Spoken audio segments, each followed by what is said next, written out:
Hello बच्चों, कैसे हो आप सभी लोग। आई होप आप सभी लोग बहुत अच्छे होंगे। मैं आप सभी का स्वागत करती हूँ आपके अपने channel KV law in Hindi पर। आज हम बात करेंगे बीएनएसएस के तहत जमानत की शर्तों यानी बेल कंडीशंस और जमानत रद्दीकरण यानी कैंसिलेशन ऑफ बेल के बारे में। जब अदालत किसी आरोपी को जमानत देती है तो उसके साथ कुछ कानूनी शर्तें भी लगाई जाती हैं। अगर इन शर्तों का उल्लंघन होता है तो अदालत जमानत को रद्द भी कर सकती है। इस वीडियो में हम आसान भाषा में समझेंगे कि कौन कौन सी शर्तें लगाई जाती हैं, जमानत कब और कैसे रद्द होती है और आरोपी के अधिकार क्या होते हैं। तो वीडियो को अंत तक जरूर देखिए। कंडीशंस एंड कैंसिलेशन यानी जमानत की शर्तें और रद्दीकरण। न्यायालय आरोपी को जमानत देते समय कुछ शर्तें लगाता है। जो शर्तें लगाते हैं वो मैंने लिखी हुई हैं, चलिए देखते हैं। पहले है जांच में सहयोग करना।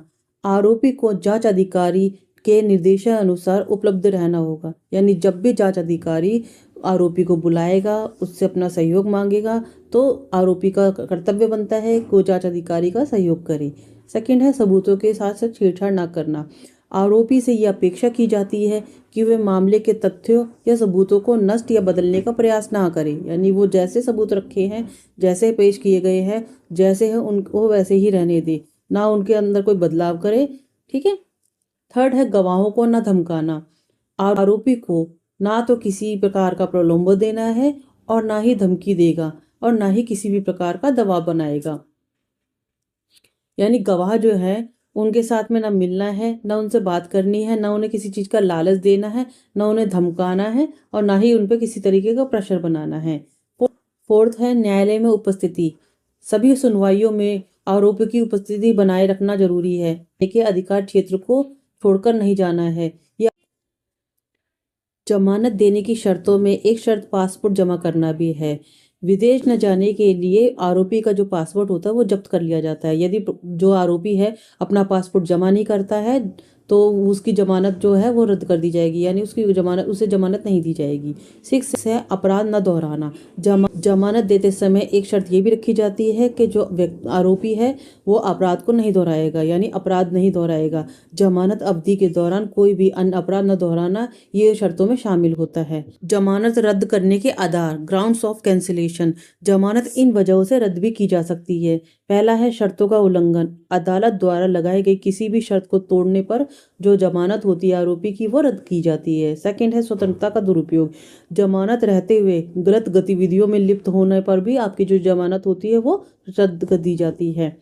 में हस्तक्षेप, गवाहों को प्रभावित करना या सबूतों के साथ छेड़छाड़ करने पर भी जो जमानत होती है आरोपी की वो रद्द कर दी जाती है। उसके बाद है फरार होना। मुकदमे के लिए अदालत में पेश न होना और भागने की कोशिश करना। यदि ऐसी कोई भी गतिविधि आरोपी द्वारा की जाती है तो उसकी जमानत को रद्द कर दिया जाता है। उसके बाद है नया अपराध।